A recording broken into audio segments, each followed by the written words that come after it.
Çoxluğa aid verilmiş bir sualdır. Bizdən soruşur ki, A ilə B-nin öncə birləşməsini, sonra A ilə B-nin fərqini və sonra bunların birləşməsi ilə A ilə B-nin fərqini tapmamızı istəyir. Yəni öncə tək-tək bunları yazacaq. Öncə A ilə B-nin birləşməsi nədir?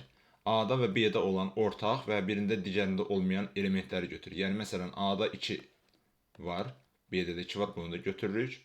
Məsələn, B-də 3 var, bunu da götürürük. A-da 4 var, bunu da götürürük. B-də 6 var, element olaraq bunu da götürürük və 8 də götürürük. Bu oldu A ilə B-nin birləşməsi. Sonra A-nın B-dən fərqi anlayışı nədir? Yəni fərqli olması mənasında. A-da olsun, B-də olmasın. Bu hansı elementlərdir? Baxırıq. 4 və 8-dir.